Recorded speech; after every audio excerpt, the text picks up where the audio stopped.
That's right, the stairs at the end of the hall. They go to the third floor. Go right up. I'll be with you in a minute.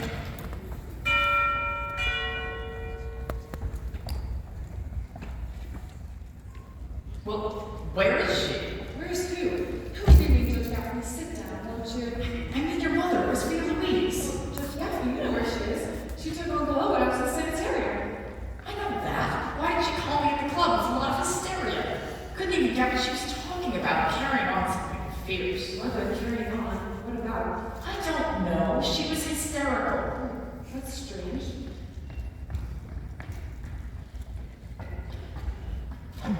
Did you find it? I'll be right up. They found it. Who? Found what? What are you talking about? Well, when Mother left the house with Uncle Elwood, I went out to the real estate office to put the house on the market. What do you think I found there? I'm not a quiz kid. There was a man there who was looking for an old house just like this to cut up into buffet apartments. He's going through it now. Now see here, Myrtle May, this house doesn't belong to you. It belongs to your Uncle Elwood. But now that Uncle Elwood's locked up, Mother controls the property, doesn't she? So where is your mother? Where's Vita Louise? Judge, she went out to Julie's rest to tell about Harvey and to lock Uncle Elwood up. Why did she call me when I was in the middle of a game and scream at me to be here about something important? I don't know. I simply don't know. Have you got the deed to this house? Just remains in my safe. Myrtle, I feel pretty bad about this thing of locking Elwood up. Mother and I will be able to take a long trip now. Out to Pasadena. I always liked that boy. He could have done anything, been anything, made a place for himself in the community. And all he did was get a big racket. He had everything. Brains, personality, friends. Men liked him, women liked him, I liked him. Are you telling me that once Uncle Elwood was with other men, that women actually liked him in that way? Well, not since he started running around with this big rabbit, but they did once. Once that mailbox of your grandmother's was filled with those little blue scented envelopes for Elwood. I can't believe it. Of course, there was always something different about Elwood. I don't doubt that. Yes, he was always so calm during the sudden change in plans. I used to admire it. I should have been suspicious. Take your average man looking up and seeing a big white rabbit, he'd do something about it. Not Elwood. He took that calmly too, and look where it got him. You don't dream how far overboard he's gone on this rabbit. Oh yes I do. He's had that rabbit in my office many's the time. I'm old, but I don't miss much. What's that noise? The perspective fire on the third floor. Mother, look, Judge. Vita Louise, what's wrong, girl? I never thought I'd see either of you again. Take hold of her, Judge. She looks like she's gonna faint. No, Mother, you're all right. You're gonna be perfectly all right. She's not so fast. Don't rush her, Myrtle. Ease her in. Let me sit down. Only find me some place where I can sit down. Here you are. Oh, the gas going. Oh my. Do you want some tea, Vita? Get her some tea, Myrtle. I'll get you some tea, Mother. Get her coat off, Judge. Let Myrtle get her coat off. Get her coat off, Myrtle. Leave me alone. Let me sit here. Let me get my breath, Judge. Let me sit here a minute. Then let me get upstairs to my own fat where I can let go. What happened to you, Mother? Oh my. I want you to sue them. What's this? You put me in and let Elwood out. Mother. Just look at my hair. Why? What did you say? What did you do? You must have done something. I didn't do one thing. I simply told them about Elwood and Harvey. But how could it happen to you? I don't understand it. So I told them about Elwood, and then I went down to the cab to get his things. As I was walking along the path, this awful man stepped out. He was a barbarian, I know he was. He had on one of those white suits. That's how they advertise. A man? What did he do, Mother? What did he do? He took me in there, and then he... Go on, Vita Louise. Go on. Poor Mother. Was he a young man? Myrtle May, I think it's best to leave the room. No, I should say not. Go on, Mother. Go on, Vita Louise. He took me upstairs and tore my clothes off. Oh, did you hear that, Judge? Go on, Mother. God, stupid. And then he sat me down in a tub of water. Oh, for heaven's sakes. I always thought that what you heard showed on your face. Nobody believed it, Judge. Nobody believed it, Myrtle. This man took hold of me like I was a woman of the streets. But I always said that if a man jumped at me, I'd fight. Haven't I always said that, Myrtle? She's always said that, Judge. That's what Mother's always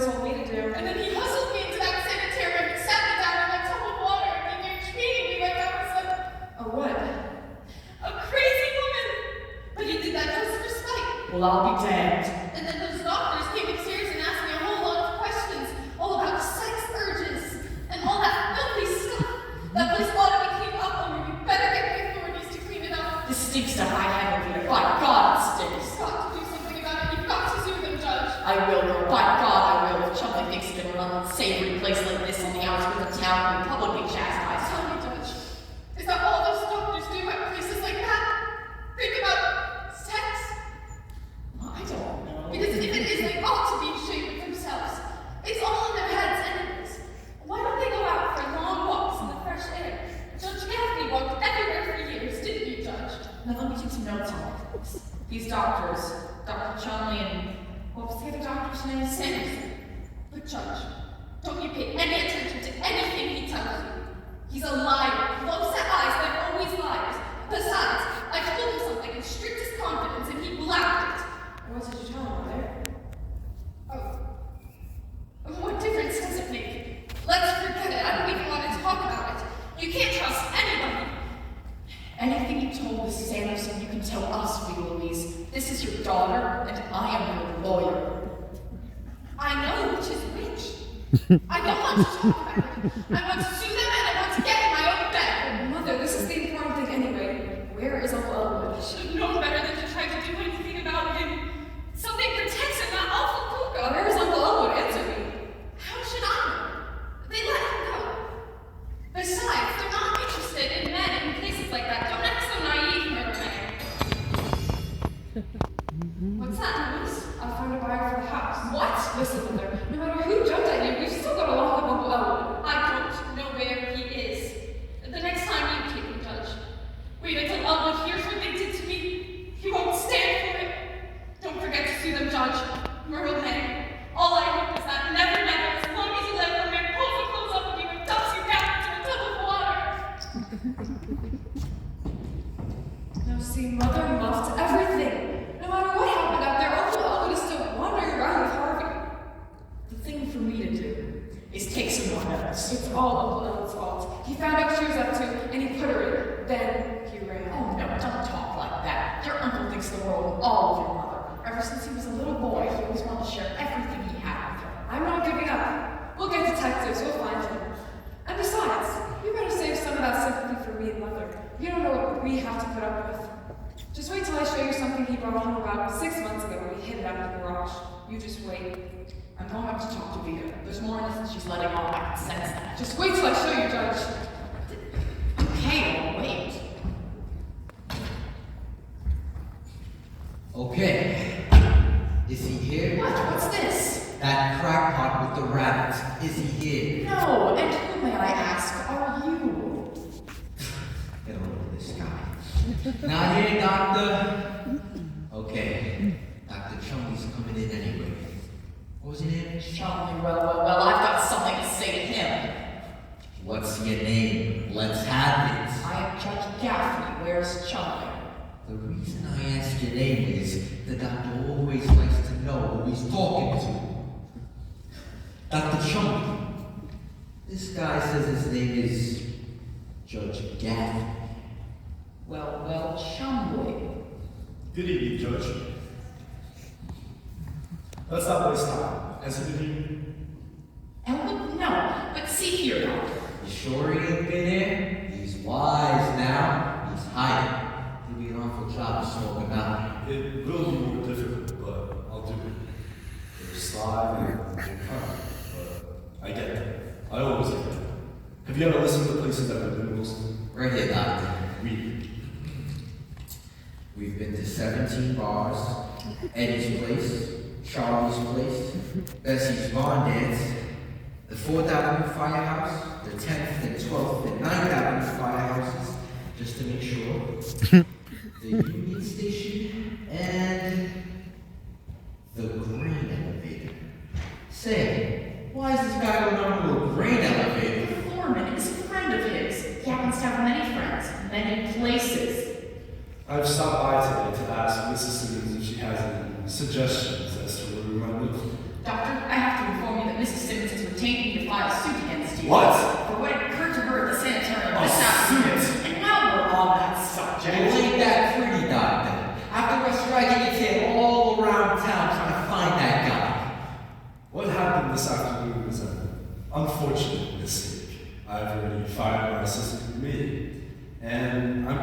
in charge of this man's case personally. Interest. And my interest in the case is something that no amount of money can buy. You could ask anyone. It's business this afternoon, Doctor, Doctor. come through the day. Here's how I see this. The important thing now is to get this man down and bring him back to the sanitarium where he belongs. That's right, Judge. That's just what I think. Let me introduce Miss Myrtle May Simmons, Mr. Dowd's niece, Mrs. Simmons' daughter. How do you do, Dr. Charlie? And you do, Miss Simmons. Well, hello, Murder Man. What? Oh, hello. Now, let me talk to Mrs. Simmons. She won't come down, Doctor. I know she won't. You try to get her to talk to him, Judge. See here, your mother was manhandled. She was, God knows what she was. The man's approach to her was not professional. It was personal. Wilson, this is a serious charge. Dr. Chung, I've been with you for 10 years. Are you really gonna believe? What was your name again? Gaffney, Judge Omar Gaffney. Yeah, thanks. You take the word of this old blister gas? I mean, me and a dame who sees a rabbit. It's not Mrs. Simmons who sees a rabbit. It's her brother. Yes, it's Uncle Elwood. If you'll come with me, Doctor. Very well, Judge. Wilson, I have a situation here. Wait for me. Okay, doctor.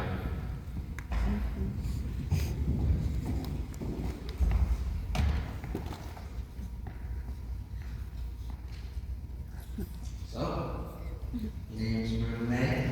What? Yes. Sweet rabbit, huh? You liable to be coming out to the sanitarium on visit days? I don't really know. Well, if you do, I'll be there. You will?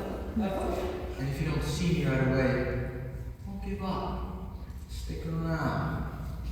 I'll show up. You will? Oh. You were Dr. Shelby told me to wait? Yeah. Tell you what, while I'm waiting, I sure could use a sandwich and a cup of coffee. Certainly. If you'll forgive me, I'll precede you into the kitchen. You're alright, Myrtle Man. Dr. Chumley noticed it right away. You don't miss a trick. What? I'll tell you something else too, Myrtle Man. What? You not only got a nice build, but kid, you got something else too. What? You got the screwiest uncle who ever stuck his pussy inside our nut house.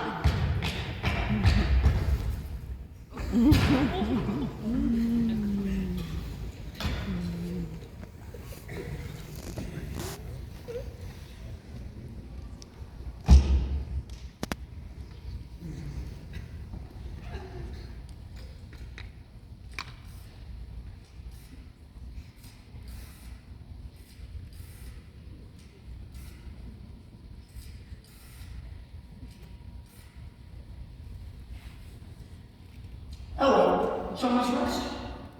Is Dr. Charlie in? Oh, it's Mrs. Charlie. This is Elwood P. Down speaking. How are you tonight? Tell me, Mrs. Charlie, were you able to locate Marvin? Don't worry about it. I'll find him.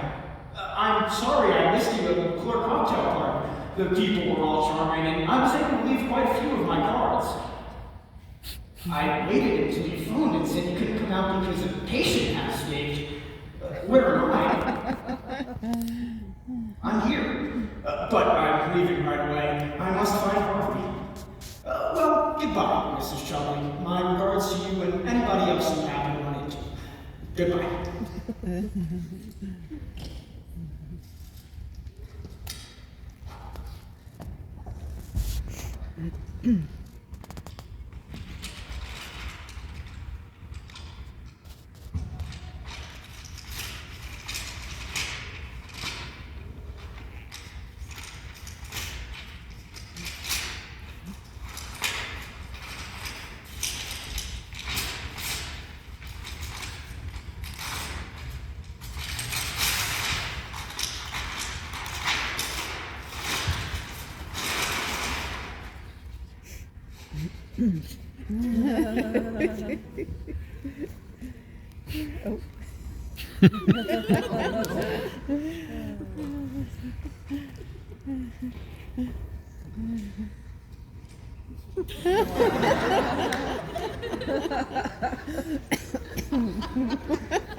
Doctor, you might as well go home and wait.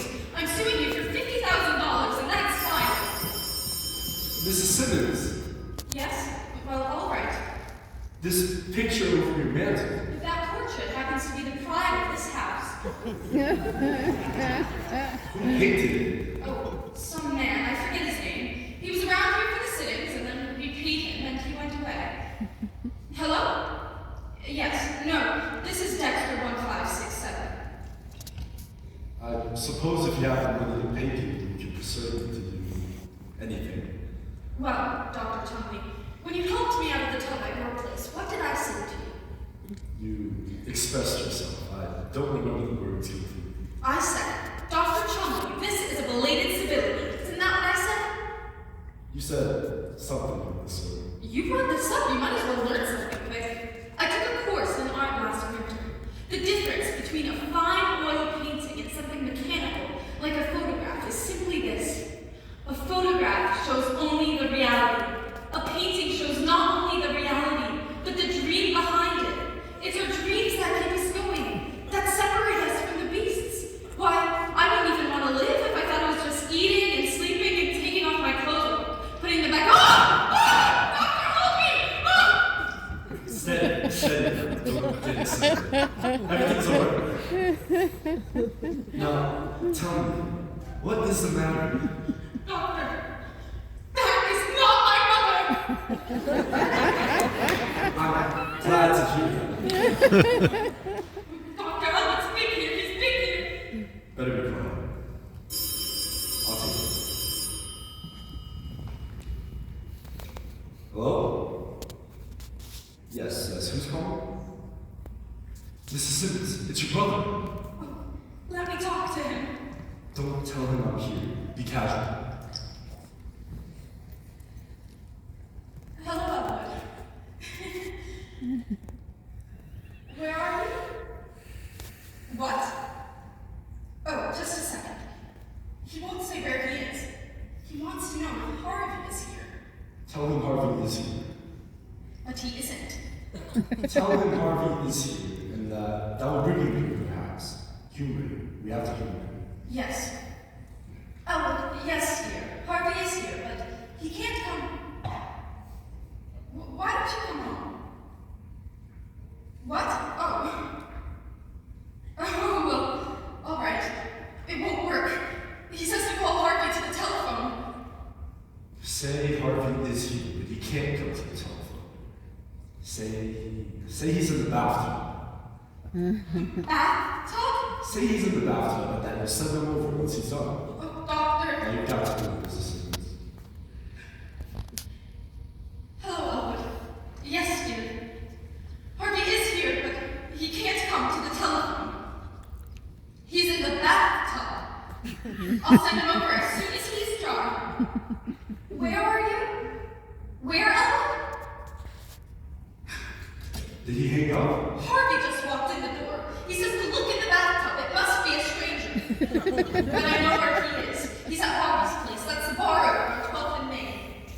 12th and Main. That's 2 blocks down the road, isn't it? Doctor, where are you going? I'm going to the sanitarium and taking your brother back. I'm back to the sanitarium where he belongs. Doctor, don't do that. I'm warning you. Send one of your attendants. But, Mrs. Simmons, if I am to help your brother... He can't be helped. There's no help left for him. He must be picked up and locked up and left. Do you consider your brother a dangerous man? Dangerous. Why? I won't tell you why, but if I didn't, why would I be asking for a permanent commitment for him? Then I must observe this man. I must watch him as he talks to his rabbit. He does talk to his rabbit, you said. They tell each other everything. What's that? I said, of course he talks to him. But, doctor, don't go after him. You'll regret it if you do. Nonsense. You underestimate me, Mrs. Simmons. Oh, no, doctor. You underestimate my brother. Not at all. Don't worry, girl. I can handle him. You can handle him? That's what you think. Myrtle May! Look who's in the bathtub! Oh,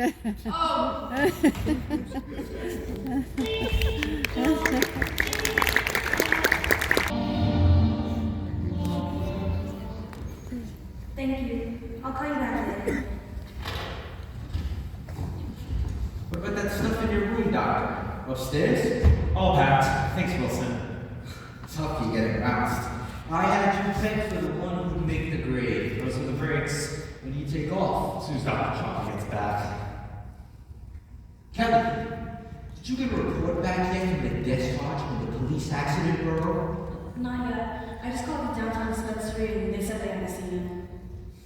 It's beginning to smell awful funny to me. 4 hours he's been gone and not a word from him. Dr. Sanderson, I may never see you again, so I just wanted to say, I wish you a lot of luck. And I'm mighty sorry you got a kick in the ass, Brett. Thanks, Wilson. Good luck to you, too. And Kelly, let me know when you hear from the discharge again. If there's no sign of the doctor, I'm going into town and looking for him. He should know better than to go after a psycho without him. I'd like to help look for the doctor, too, Wilson. That's swell of you, doctor.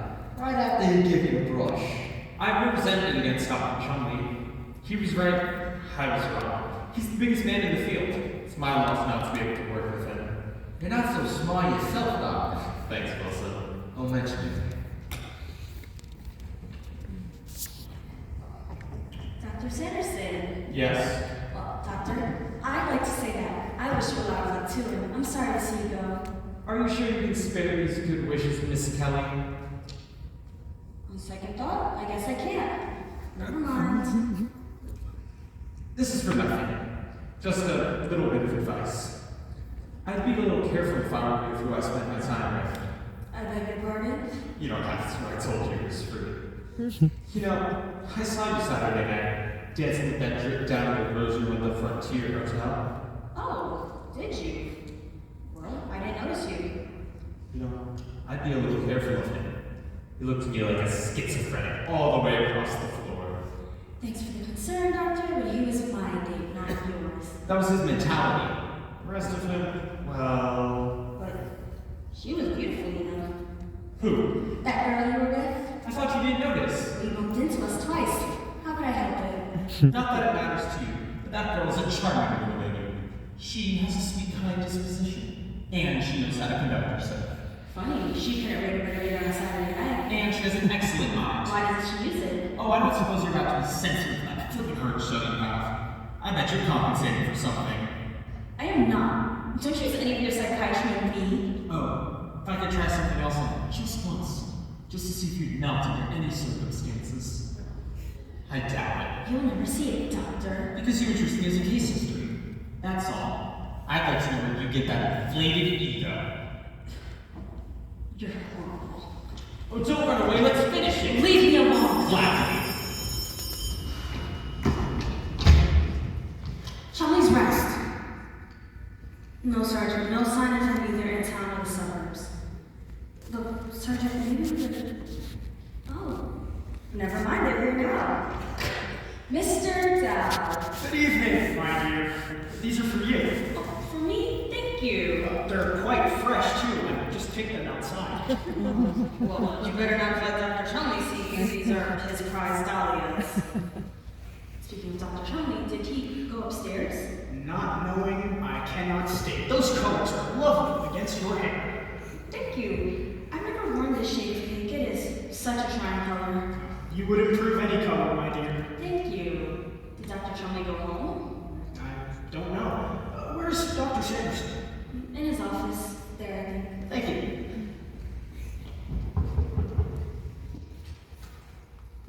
Down, there you are. I have a cab waiting outside. If it's possible for you and Miss Kelly to get away now. Where's Dr. Chumley? Is he coming with us? That's nice. I don't know, Doctor.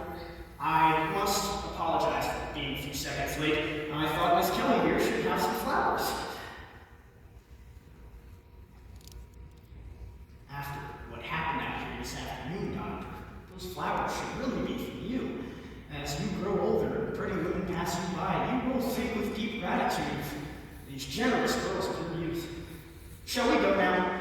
Oh, just a moment out. The situation has changed since you were out there this afternoon. I usually have no resentments. Dr. Cholmondeley's your friend. He only wants to help you. That's very nice of him. I would like to help him too. Then, if you'll begin by taking a cooperative attitude, that's half the battle. We all have to face reality, Dowd, sooner or later. Doctor, I wrestled with reality for 40 years, and I'm happy to state I finally won out. Won't you, Miss Kelly, join me down at Charlie's? Here you are, upstairs, buddy. We're going upstairs. Is the doctor okay? There must be some mistake. Miss Kelly, Dr. Sanderson, and I are going downtown for a drink. I would be glad to have you come with us, Mr. Wilson. Wilson. They have a wonderful floor show. Yeah? Well, wait till you see the full show we've got, buddy, upstairs. Just a minute, Wilson. Where did you say Dr. Cholmondeley went down? As I said, he did not confide his plan to me. You mean the doctor ain't showed up yet? Not yet. Well, where is he? That's what we're trying to find out. Mr. Dowd came in here by himself. Oh, he did, eh? Listen, you talk fast or I'm working you over. I'd rather you didn't do that. And I'd rather you didn't even mention such a thing in the presence of a lovely young lady like Miss Kelly. Dowd. Dr. Cholmondeley went into town to pick you up. That was 4 hours ago. Where has the evening gone to? Listen to that! Smart, eh? Just a minute, Wilson. Did you see Dr. Cholmondeley tonight, Dowd? Yes, I did. He came into Charlie's at dinner time. It is a cozy spot. Let's all go down there and talk it over with the total. We're going no place. Now I'm asking you a question. And if you don't button up your lip and give me some answers, I'm gonna beat it out of you. What you suggest is impossible. What's that? You suggest that I button up my lip and give you some straight answers. It can't be done. Let me handle this, Wilson. We'll handle it then, but find out where the doctor is. Dr. Cholmondeley did come into Charlie's place, you said. Yes, he did. And I was very glad to see him. Go on. He had asked for me, and naturally, the proprietor brought him over and left him. We exchanged the conventional greetings. I said, "How do you do, Dr. Cholmondeley?" And he said, "How do you do, Mr. Dowd?" I believe he said that once. Okay. I'm trying to be factual. I then introduced him to Harvey. To who? A big white rabbit, 6 feet tall. 6 feet? 6'1.5". Okay. Fool around with him, and the doctor's probably someplace bleeding to death in a ditch. If those were his plans for the evening, he did not tell me. Dr. Cholmondeley sat down in the booth with us. I was seated on the outside, like this. Harvey was seated on the inside, against the wall, and Dr. Cholmondeley was seated directly across from Harvey, where he could look at him. That's right. Spend all night on the seating arrangements. Harvey then suggested that I buy him a drink. Knowing that he does not like to drink alone, I suggested to Dr. Cholmondeley that we join him. And so, We joined him. go on. We joined him again. And then what? We kept right on joining him. Oh, skip all the joining. You are asking me to skip a large portion of the evening. Tell us what happened. Come on, please. Dr. Cholmondeley and Harvey got into a conversation, quietly at first. Later, it became rather heated, and Dr. Cholmondeley raised his voice. Yeah? Why? Harvey seemed to feel that Dr. Cholmondeley should assume part of the financial responsibility of the joining, but Dr. Cholmondeley didn't seem to feel that way. No, I believe that part of it. Let him talk. See how far he'll go. This guy's got guts. I then agreed to take the whole thing because I didn't want any trouble. We go there quite often, Harvey and I, and the proprietor is a fine man, an interesting approach to life. Then the other matter came up. Cut the damn double talk and get on with it. Mr. Wilson, you are a sincere type of person, but I must ask you not not to use that language in the presence of Miss Kelly. You know what? You're right, Dad. And we're sorry. You said the other matter came up? There was a beautiful blonde, Mrs. Smackers, and her escort seated in the booth across from us. Dr. Chumley sat down next to her, explaining to her that they had once met in Chicago. Her escort escorted Dr. Chumley back to Harvey and me and tried to point out that it would be better for him to mind his own affairs. Does he have any? Does he have any what? Does he have any affairs? Well, how would I know? Please hurry, Mr. Dowd. Please, we're all so worried. Dr. Chumley then urged Harvey to go with him to Blondie's Chicken Inn. Harvey wanted to go to Eddie's instead. While they were arguing about it, I went to the bar to order another drink, and when I came back, they were gone. Well, where'd they go? I mean, where'd the doctor go? I don't know. I had a date out here with Dr. Sanderson and Miss Kelly, and I came out here to pick them up, hoping that later we might run into Harvey and the doctor and make a party of it. So, you're satisfied? You got the story. Okay, you're lying and we know it. I never lied, Mr. Wilson. You've done something with the doctor, and I'm finding out what it is. Don't touch it, Wilson! Maybe he's not lying, Wilson. That's all this guy is, a bunch of lies!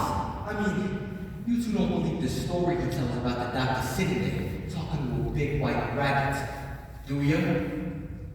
Well, Dr. Tony did go to Charlie's place. And saw a big rabbit, I suppose. And why not? Harvey was there. At first, the doctor seemed a little frightened of Harvey, but that gave way to admiration as the evening wore on. The evening wore on. That's a nice expression. With your permission, I'd like to say it again. The evening wore on. With your permission, I'm gonna knock your teeth out my throat. Mr. Wilson, haven't you some old friends you can go play with? The nerve of this guy. You didn't come at him with the ordinary case of the DTs, no. He's to come at him with the 6-foot rabbit. Stimulating as all this is, I really must be getting downtown.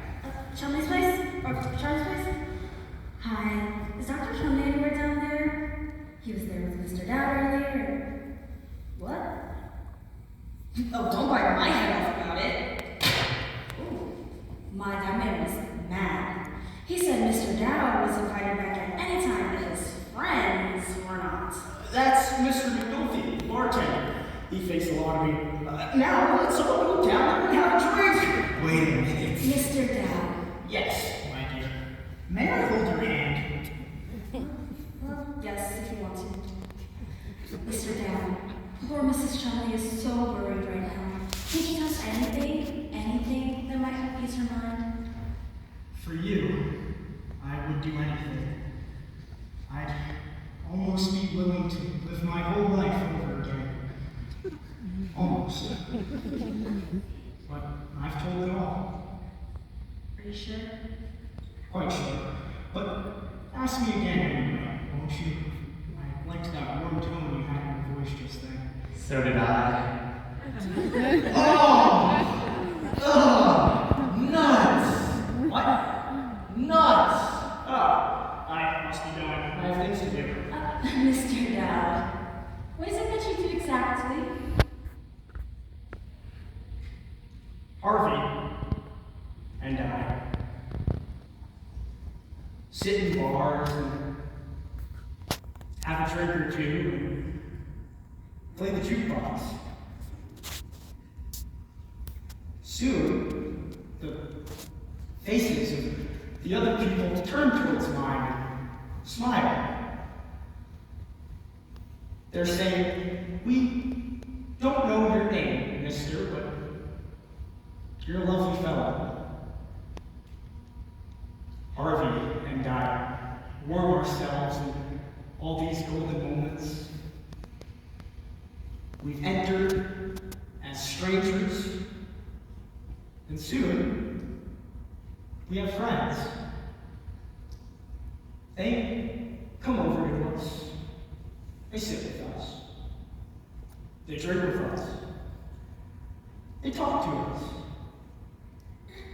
They tell about big, terrible things they've done. The big, wonderful things they will do.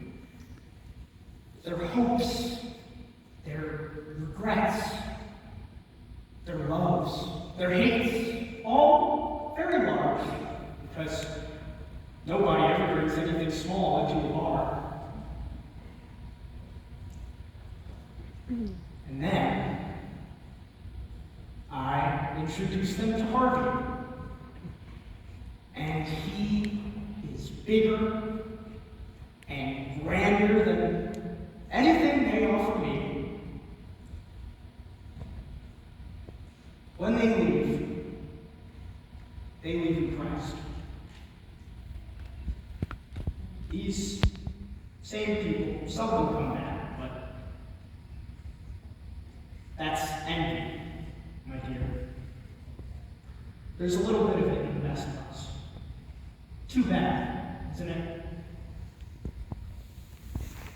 How did you happen to call him Harvey? Harvey is his name. How do you know that? Well, that was rather an interesting coincidence, Doctor. One night, several years ago, I was walking early in the evening along Fairfax Street, between 18th and 19th. You know that block? Yes. I had just put Ed Hickey into a taxi. Ed had been mixing his ride with his and I felt he needed a little conveying. I started to walk down the street when I heard a voice saying, "Good evening, Mr. Dow."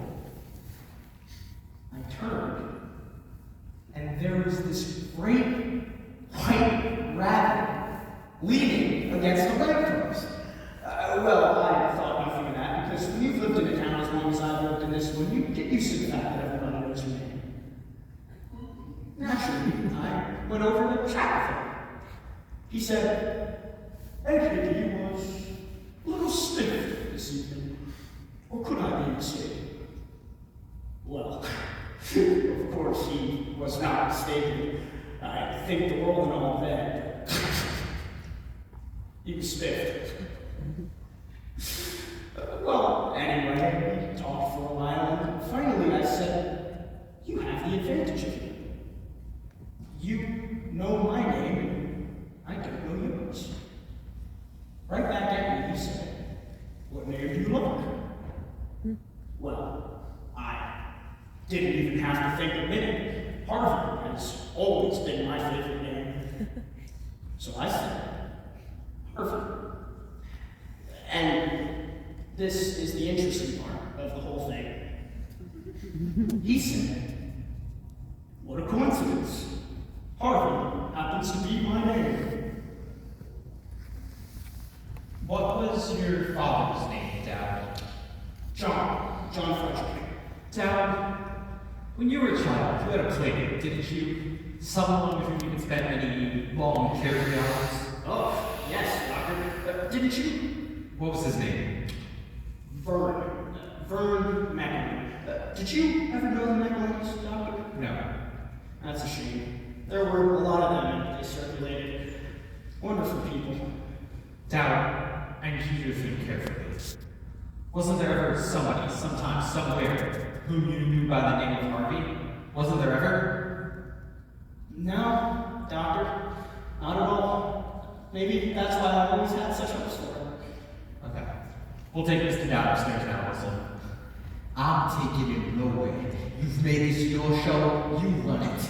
Let him sit here. Forget it all about Dr. Chumley. This is your show, you run it. Mr. Dad, we'll go upstairs. Come on, boy. Very well, Bonnie. But I'm afraid I can't visit with you for long. I've promised Harvey I'll take him to see the floor show.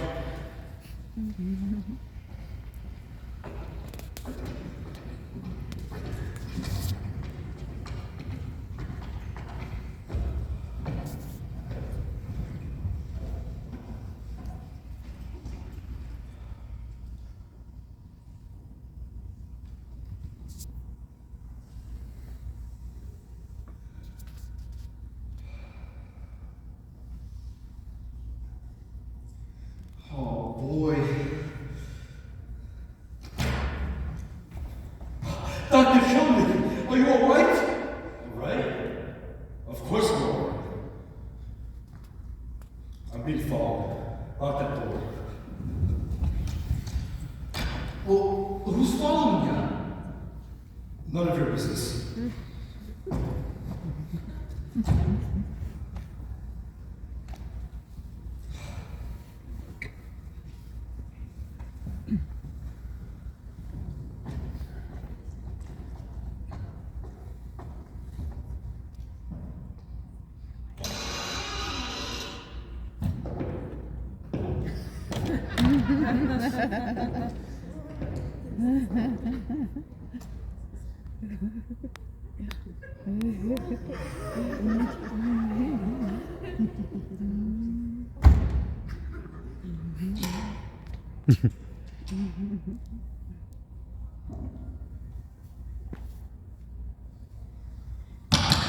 Wilson!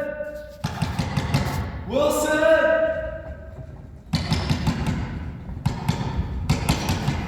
How'd you get out of here, Doctor? I just saw you going in. I went out through my window. Wilson, don't leave me. No, Doctor. Get that man down out of here. Yes, Doctor. Don't leave me. But you said... Dumpty, on the telephone. Yes, Doctor.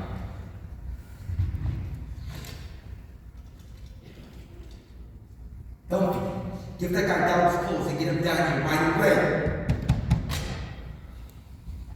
Wilson, don't leave me. Just a minute now. Judge Gaffney. I need to see Dr. Chung. Chung, I need to speak to you. No, not in there. The doctor doesn't want you in his office. No, sir. Sit down, Dr. Chung. Sit down, old man. Sit down, Dr. Charlie. Sit down, old man. Wilson, don't leave me. Now, Chung, hear my notes. The facts. Can anybody hear me? Yeah, we can all hear you. Is that good? Now, Chung, has it ever occurred to you that there might be something like this about Harvey? Certainly not. And anyone who thinks it was crazy. Well, don't look at me like that. There's nothing funny about me. Unlike my father's family. They're all dead. Now then, my client, the plaintiff, Mrs. Vita Louise Simmons, under oath, swears that on the morning of November 2nd, and while standing in the kitchen of her home, hearing her name called, she turned and saw this great white rabbit Harvey. He was staring at her. Resenting the intrusion, the plaintiff made certain remarks and drove the creature from the room. He went. What did she say to him? She was emphatic. The remarks were unimportant. Well, I want to know how she got that creature out of her sanitarium. I mean, her home. I hate to have to tell the judge, it isn't a bit like another. Oh, quit stalling. Let's have it. She looked him right in the eye and exclaimed in a heat of anger, "To hell with you!" To hell with you. He left? Yes, he left, but that is not the point. The point is it perjury, or is it something we can cope with? I ask for your opinion. Ruthie, I've been looking all over for you. Dr. Sanderson, disregard what I said this afternoon. I want you on my staff. You're very astute. Oh, Lemon, did you Oh, hear? baby! I'll see you later. You've just got to keep Uncle Owen out here, Doctor. Well, no, I want the sanitarium the way it was before that man came here this afternoon. I know what you mean. You? Well, it certainly gets on anyone's nerves the way Uncle Owen knows what's going to happen before it happens. This morning, for instance, he told us that Harvey told him that Mrs. McElhenney's Aunt Rose was going to drop in on her unexpectedly tonight from Cleveland. And did she? Did she what? Aunt Rose, did she drop in just as Harvey said she? Oh yes, those things always turn out the way Uncle Owen says they will. But what of it? What do we care about the McElhenneys? And you say this sort of thing happens often? Yes, and isn't it strange? Uncle Owen says Harvey tells him everything. Harvey knows everything. How could he when there's no such thing as Harvey? Fly specks. I've spent my life among fly specks when there have been miracles on the corner of 18th and Fairfax. Good. No one here but people. Mother, you promised him to come out here. Well, good evening. Now, may I brought Owen's laughter. Well, why are you all just sitting here? I thought you'd be committed. Sit down there, girl.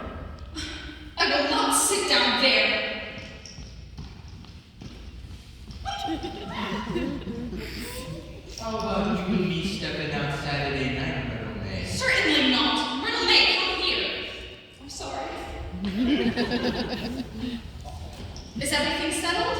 It will be soon. Doctor, may I give an opinion? Please do, by all means. His opinion? Omar, he's the doctor I told you about. The eyes!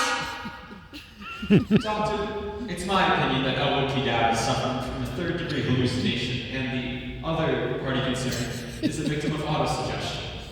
I recommend shot formula number 977 for him and bed rest at home for. You do? That's my diagnosis. Mr. Dowd will not see this rabbit anymore after the injection. We've used it in hundreds of psychopathic cases. Don't you call my brother a psychopathic case? There's never been anything like that in our family. If you didn't think Uncle Elwood was psychopathic, then why did you bring him out here?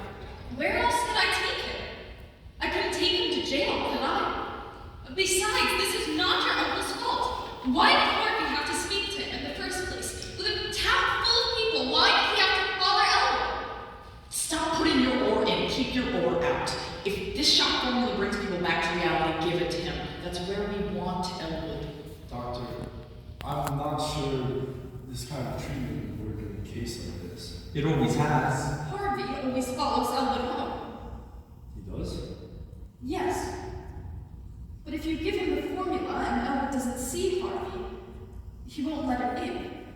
Then when he comes to the door, I'll deal with him. Mother, would you stop talking about Harvey as if there was such a thing? Renee, you've got a lot to learn and I hope you never learn it. Shh, here he comes.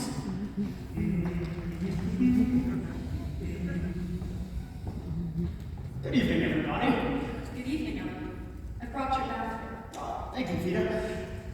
Doctor, what are we gonna do? We've got to do something. Oh yes, we must. Should say so. Yes, it's imperative. Well, while you're making up your minds, why don't we all go down to Charlie's and have a drink? You're not going anywhere. You're staying here. Yes, Uncle Elwood. Stay here, son. I plan to leave. You guys want me to stay. An element of conflict in any discussion is a good thing. It means everybody's taking part and nobody's left out. I like that. Oh, how did you get along with Harvey? We're waiting for your answer, Doctor. What? What is your decision? I must be alone with this man. Will you all step into the other room? I will have a diagnosis in the room. Do hurry, Doctor. I will. You stay here, Elwood. Let me give you this chair, Mr. Powell. Let me give you a cigar.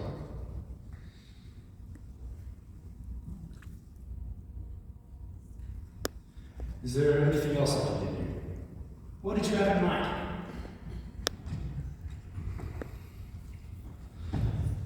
Mr. Dowd, what kind of a man are you? Where do you come from? Didn't I give you one of my cards? And where on the face of this high old earth did you find a thing like him? Harvey the Puka? Is it true that he has a function? That he can... Gets advance notice? I'm happy to say it is. Harvey is versatile. Harvey can stop clocks. What? You've heard that expression, his face would stop a clock. Yes, but why? To what purpose? Harvey says that he can look at your clock and stop it, and you can go away as long as you like, with whoever you like, and go as far as you like. And when you come back, not 1 minute will tick by. And does he do this for you? He's willing to at any time. So far, I haven't been able to think of any place I'd rather be. I always have a wonderful time just where I am and whoever I'm with. I'm having a fine time with you right now, Doctor. Corona, Corona. I know where I go. Where? Akron. Akron? There's a cottage camp outside of Akron, in a grove of maple trees. Cool, green, and beautiful. My favorite tree. I would go there with a young, beautiful woman. Quiet, a stranger. Under a tree? I wouldn't even want to know her name. I would just be Mr. Brown. Now, why wouldn't you want to know her name? You might be acquainted with the same people. I would send out for cold beer and I would talk to her. I would tell her things that I've never told anyone in life. Things that are locked in here. And then I would send out for more cold beer. whiskey? Beer's better. Maybe under a tree, but she might like a highball. I wouldn't even want to know her name. And I wouldn't even let her talk to me. Just as I talk to her, I would want her to reach out a soft white hand and stroke my head and say, "Poor thing. Oh, you poor, poor thing." How long would you like this to go on? 2 weeks. Wouldn't that get monotonous? Just acrid beer and poor, poor thing for 2 weeks? No, it would not. It would be wonderful. I can't help but feel like you're making a mistake in not allowing that woman to talk. If she gets around at all, she may have picked up some very interesting little news items. And I'm sure you're making a mistake with all that beer and no whiskey. But it's your 2 weeks. Cold beer and acrid and one last food. God, man. Do you think you might like to lie down for a while? No. Tell me, Mr. Dow, would he do this for me? He could. He might. I've never heard Harvey say a word against that. By the way, Doc, where is Harvey? Why, don't you know? The last time I saw him, he was with you. Oh, he's probably waiting for me down at Charlie's. That's right. He's out at Charlie's. Excuse me, Doctor. No, Mr. Dow, you mustn't go in there. I couldn't leave without saying goodbye to my friend Dr. Sanderson. Mr. Dow, Dr. Sanderson is not your friend. None of those people are. I'm your friend. Thank you, Doctor. And I'm yours. And this sister of yours, she's behind this entire conspiracy against you. She's trying to persuade you to lock you up. Today she had a commitment papers drawn up for you. She has your power of attorney, the key to your safety box, and she brought you all the way out here today. My sister did all that in one afternoon? Vito is certainly a whirlwind. And haven't you any righteous indignation? Dr. Trump, my mother used to say, in this world, Elwood, she always called me Elwood. She'd say, in this world, Elwood, you must be, oh, so smart, or, oh, so pleasant. For years I was smart. I recommend pleasant. You may quote. Just the same. And I will protect you if you have to commit your sister. Would you like me to do that? No, Doctor. Not unless Vito wanted it that way. Oh, not that you don't have a nice place out here, but I just think Vito would be happier at home with me and Harvey and Myrtle May and Miss Kelly. Divine Grace has never planned this enchanting face. August 5th elegy. My dear, you will never look lovelier. And I'll never feel better, Mr. Dad. I just know it. Wow. Yes, Doctor. I wonder if I would be able to remember any more of that poem. Say, maybe that rabbit gag is a good one. Kelly never kissed me. Ovid has always been one of my favorite poets. Okay, pal, get discharged. This way out. Wilson, let go of that man. What?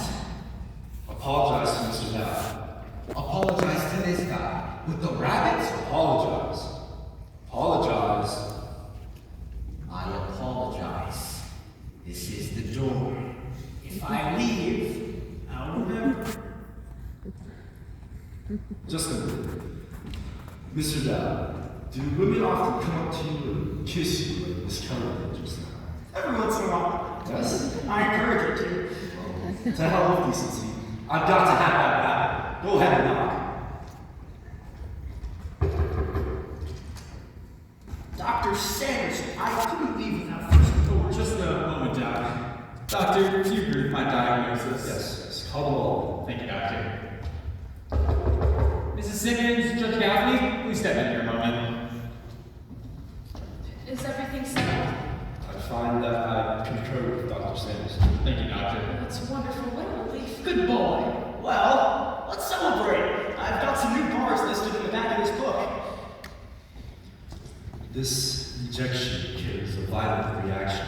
We can't give it to him without his consent. Will he give it? Of course he will. If I ask him. To give him this rabbit? I doubt it. Don't ask him, just give it to him. Essie's barn dance, Blondie's chicken in. Better late than never. Benny's driving. We'll go to Benny's drive. We should telephone for a table. How many people will we be?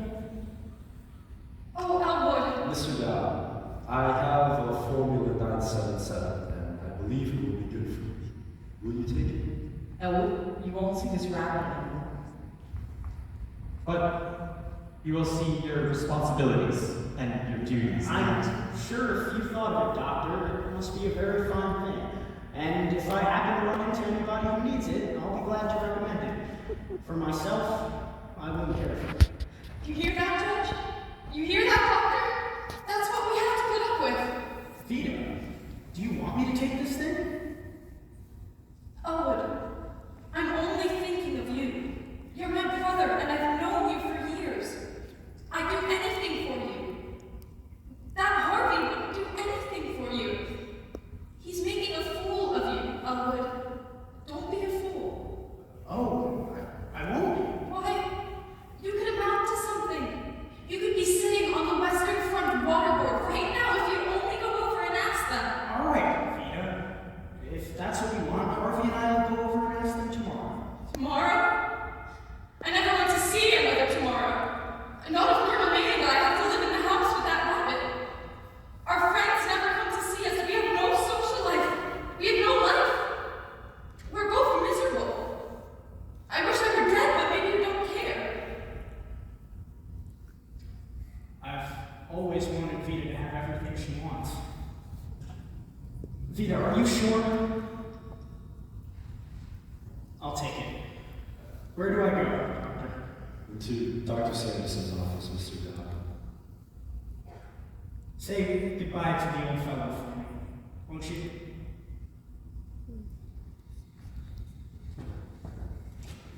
How long will this take, Doctor? It should only take a few minutes. Why don't you all wait out here? We'll wait.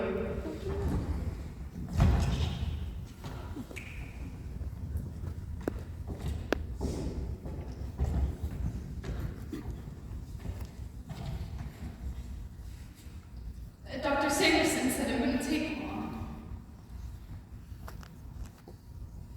No, Mother, don't fidget. Oh, how can I help it? How stunning! Mother, can you see me the house coat of this material? Yes, dear, but let me get a good night's sleep first. Come in. What do you want? Hi there. Looking for a little short. Oh, there you are. Lady, you jumped out of the cab without paying me. Oh, yes, I forgot. How much is it? All the way out here from town? $2.75. $2.75.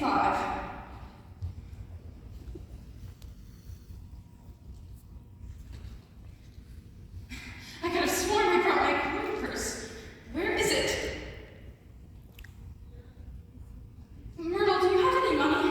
I spent the money Uncle Elwood gave me on my new hairdo for the party. Judge Gaffney, do you have $2.75 I could give this man? Sorry, nothing but a check. We don't take checks. I know. Dr. Chumley, do you happen to have $2.75 I could borrow to give this cab driver? I've got my wallet. No time to get in. I have to get on with this injection. Sorry.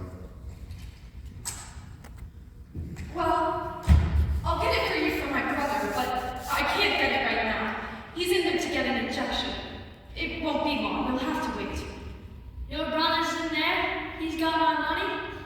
Someone get some of that stuff to shoot up here? Yes, it'll only be a few minutes. Lady, I want my money now. But I told you, it'll only be a few minutes. Besides, I want you to drive us back to town anyways. And I told you I want my money now, or I'm nosing the cab back to town, and you can wait for the bus at 6 in the morning. Well, of all of the pig-headed, stubborn I things, should say so. What's the matter with you? Nothing that 275 won't fix. You heard me. Take it or leave it. I've never heard of anything so unreasonable in my life. Dr. Chumley? Will you let Elwood step out here a minute? Don't be too long, Mr. Dowd. Elwood, I seem to have come off without my coin purse. Could you give this man $2.75? But don't give him any more. He's been very rude. How do you do? Dowd is my name. Elwood P. Lofton's mine, EJ. I'm happy to know that. This is my sister, Mrs. Simmons, my charming little niece, Renee Simmons, Judge Gaffney, and Dr. Trumbull. Hi. Have you lived around here long, Mr. Lofton? Yeah, I've lived here my whole life. Do you enjoy your work? It's okay. I've been driving for 8 taxi cabs for 15 years. My brother Joe's been driving for Brown for nearly 12. You drive for Apex, and your brother Joe for Brown. That's interesting, isn't it, Peter? Mr. Lofton, let me give you one of my cards. Better get on with this, Mr. Dowd. Certainly. 1 minute. My sister and my charming little niece live with me here at this address. Won't you and your brother come over sometime for dinner? Sure, be glad to. When? When would you be glad to? Couldn't do it any other night on Tuesday. I'm on duty all the rest of the week. You must come out on Tuesday then. We'll expect you and be glad to have you. Won't we, Vita? Elwood, I'm sure this man has friends of his own. Vita, one can't have too many friends. Elwood, don't keep Dr. Chumley waiting. That's rude. Of course. Here you are. Keep the change. I'm glad to have met you, and I'll expect you on Tuesday with your brother. Will you excuse me now? Sure. Nice guy. Certainly. You could have just as well waited. Oh, now listen, lady. I've been driving this route 15 years. Brought them out to get stuff. And drove them back after they got it. It changes them. Well, I certainly hope so. And you ain't kidding. On the way out here, sit back, enjoy the ride. Talk to me. Stop, look at the sunset, and watch the birds fly by. Sometimes we watch the birds when there ain't no birds. Look at the sunset when it's raining. Point is, we have a swell time, and I always get a big tip. But afterwards, Afterwards, what do you mean afterwards? they crab. They aren't even watch the lights, watch the brakes, watch the intersection. They got no faith in me or my buddy. And it's the same cab, same driver, and we're going down the very same road. And no tips. Well, my brother would have tipped you anyways. He's very generous, always has been. Not after this it won't be. Lady, after this, he'll be a perfectly normal human being. And you know what bastards they are. Glad I met you. I'll wait. Oh, Judge Gaffney! Myrtle May! Stop the injection! I don't want it to happen! You can't do that. Dr. Chumley's giving an injection. I don't want it to happen! I don't like people like that! I don't want it that way! Do something with your judge! Mother, stop it! You shut up! I've lived longer than you! I remember my father! I remember your father! I remember everyone! What's all this commotion? What's the trouble, Doctor? She's sounding off again? She wants to stop the injection. You haven't already given it to him, have you? No, but we're ready. Mr. Wilson, get Mrs. Simmons out of here. Get your hands off me! Leave me alone, you barbarian! You don't know what you want. You didn't want that rabbit either. And what's wrong with Harvey? If Elwood and Myrtle May and I want to live with Harvey, it's our business. It's nothing to you. You don't even have to come around. Elwood! Elwood! There. Vita's all tired out. She's done a lot today. Have it your own way. I'm not leaving my game at the club again, no matter how big the animal is. Come on, Elwood. Let's get out of here. I hate this place. I wish I'd never seen it. Now, see here. It's whatever Vita says, Doctor. Why? Look at this. It must have been there all the time. I could have paid that cab driver myself. Harvey. Come on, Renee. Come on, Ellen. Hurry up.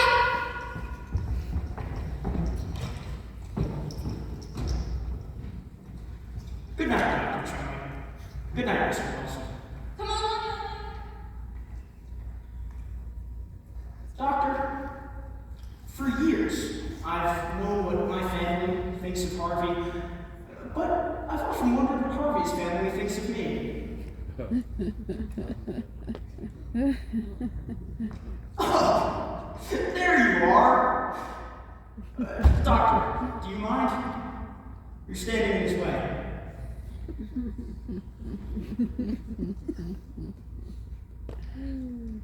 Now, where have you been? We've been looking all over for you. You know, the portrait king. He got your ears perfect.